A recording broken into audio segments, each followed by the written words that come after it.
Bien, alors encore un petit indice avant la pause. Alors l'exemple que j'ai fait ici, avec le contour et le fond de la pièce, je le ferme, je l'enlève, j'en ai pas besoin, je retrouve mon image. Avant d'aller plus loin, il faut que je sécurise mon image. J'ai actuellement un arrière-plan, j'ai mes pièces, j'ai mon effet d'estampage et de biseautage. Je vais désélectionner ma sélection et mon image en arrière-plan, je pense que ça serait bien d'en faire un calque. Donc je vais dupliquer ce calque et j'appelle ceci photo. Comme ça, si je me plante, j'ai au moins l'arrière-plan sur lequel je peux me récupérer. Maintenant, si j'arrive à mettre un calque en blanc, ça va faciliter la visibilité que lorsque j'enlève une pièce, j'aurai du blanc. Donc je me fais un nouveau calque que j'appelle fond. C'est juste, je valide. Et ce fond, je le remplis. Édition, remplir avec la couleur d'arrière-plan qui est du blanc. Si je ne suis pas sûr que ce soit du blanc, je choisis le blanc dans la liste. Mode normal, 100%. Et voilà mon objet en blanc. Et je mets ce fond derrière mon calque photo. Ce qui veut dire maintenant que si je fais une sélection, que cette sélection je la fais sur le calque photo, que j'enlève ma taille fixe, et que je fais une petite sélection comme ceci, si je bouge cette sélection, je vais voir du blanc.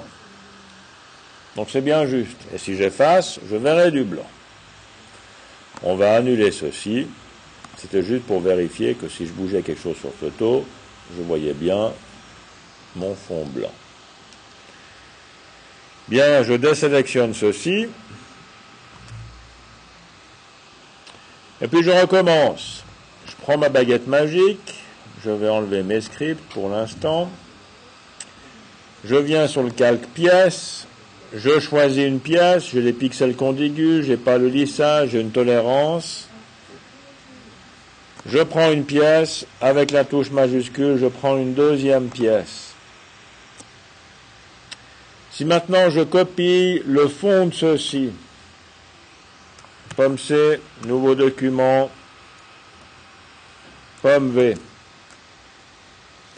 En fait, j'aurai du blanc, ou j'aurai un trou plutôt, entre mes deux pièces. C'est la position où j'ai mon petit trait noir qui détermine mes pièces. Puis comme j'ai fait une sélection qui vient au bord du trait noir, quand je prends une pièce et celle d'à côté, j'ai un petit liseré transparent entre les deux. Donc là, c'est le même principe. J'efface ceci. Je reviens dans mon autre image. Si maintenant je dilate ma sélection de 1 pixel et que je contracte ma sélection de 1 pixel et même de 2 pixels pour être sûr qu'il n'y a rien qui soit derrière, mais je pense qu'avec 1 ça devrait aller. Donc j'ai dilaté de 1, j'ai contracté de 1, je suis sur le fond. Si je copie ceci, que je viens dans mon document que j'ai créé et que je colle, j'ai mes deux pièces qui sont parfaitement juxtaposées. Si je reviens maintenant dans ma photo, si je dilate ceci de 1 pixel, alors l'idée c'est dilater quelque chose qui a déjà été contracté n'obtiendra pas le même résultat que si on refait la sélection. Donc pour ceci, je vais désélectionner, je refais ma sélection avec la baguette magique, mets sur les pièces, clic et clic. Si je dilate ma sélection, je suis sur les pièces, je dilate de 1 pixel, je copie ceci,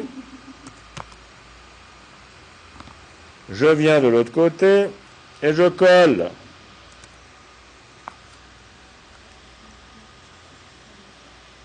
Si je zoome,